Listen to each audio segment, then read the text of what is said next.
Всем привет! В одном из прошлых видео я подняла тему окраса холодильников и их цветов. И мы выяснили, что их реально мало. Вокруг одни белые, а единственный яркий цвет, который смог выбраться, так сказать, в люди, это бежевый. И вот, среди скромного ряда бежевых холодцов заметно выделяется модель LG. Тихая, экономичная, с дополнительным охлаждением двери и полок, а также сотнями литров объема. Тогда я сказала, что это, наверное, лучшее, что можно найти в таком цвете. Но корейцы не простаивают и в пару к этому холодильнику сделали еще и улучшенную версию, которая теперь тоже метит в топ. Она несколько дороже, но сравнивая сухие характеристики, сложно понять, почему это вдруг. Отличий вроде парочка. Поэтому давайте сейчас детально во всем разберемся, чтобы понять, какой из двух холодильников все-таки лучше в соотношении цены и возможностей. Для начала напоминаю, что речь идет о двухметровом холодильнике с общим полезным объемом почти 400 литров, из которых 277 приходится на холодильную камеру и 107 на морозилку.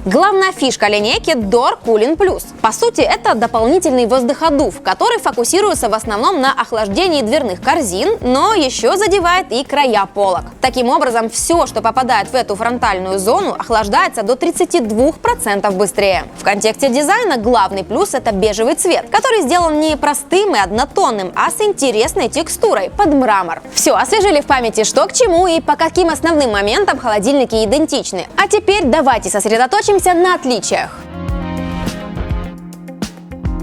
И первое, что сразу бросается в глаза – дополнительная зона свежести для мяса, рыбы и овощей, которая называется Fresh Converter. Причем у нее есть настройка температуры, никаких сложных нанотехнологий. Размещаете овощи, переключаете слайдер в соответствующий режим, и они получают бонус к молодости. Точно так же и с остальными видами указанных продуктов. Зона только для овощей и фруктов, которая есть и у младшей модели, тоже отличается. У нее ячеистая структура верхней крышки и есть возможность настройки, только теперь влажности. Поэтому тут у нее другое название – Fresh Balancer, а не Nature Fresh.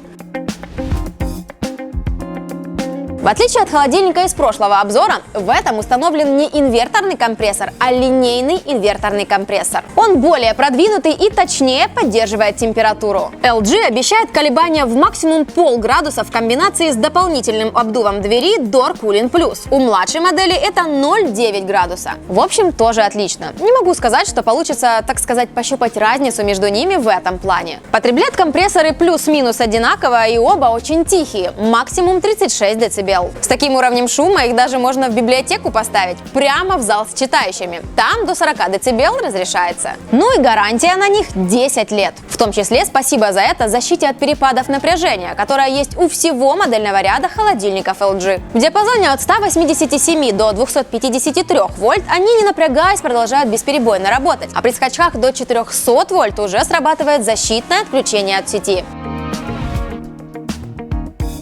Еще один бонус – это Wi-Fi и поддержка технологии LG Smart Sync. Для тех, кто уже сделал свой дом умным или только планирует стать на этот путь. Холодильник подключается к интернету, поэтому им можно управлять хоть с другой комнаты, не вставая с дивана, хоть с другого континента. Кроме прочего, есть возможность править температуру в холодильной и морозильной камере, проводить диагностику состояния холодильника и дистанционно включать экспресс-заморозку, чтобы быстрее получить кубики льда. А еще, если дома есть дети, которые забывают нормально закрывать дверь холодильника, тут же убегают в другую комнату и не слышат звуковых сигналов, то он отправит вам на смартфон уведомление, что, мол, непорядок. Пожалуй, самая полезная функция.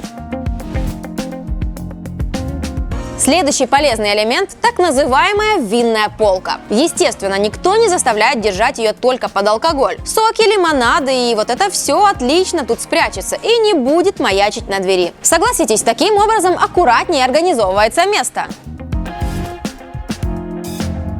Тут все просто. У полок и ящиков металлическая окантовка. Так и красивее, и надежнее. На случай, если повезет бахнуть их случайно чем-то габаритным. Кстати, для особо крупной посуды есть мое любимое отличие – складная полка, у которой два положения. Она скрывается наполовину или вообще полностью. Очень удобная и практичная штука, которую я оставила под конец. Собственно, эти 5 пунктов и являются главными отличиями этого холодильника от более доступной младшей версии. Какой из них лучше в плане плане соотношения цены и возможностей, тут каждый должен решить сам. Я думаю, будут и те, кому озвученные фишки по большому счету не нужны, и те, для кого они просто must-have. Пишите, в какую категорию попадаете вы и какой бонус стал решающим, если это более навороченный холодильник. Если помогла вам с выбором, то ставьте лайк, подписывайтесь на канал и жмите колокол. Полезные видео я подгоняю регулярно. Пока!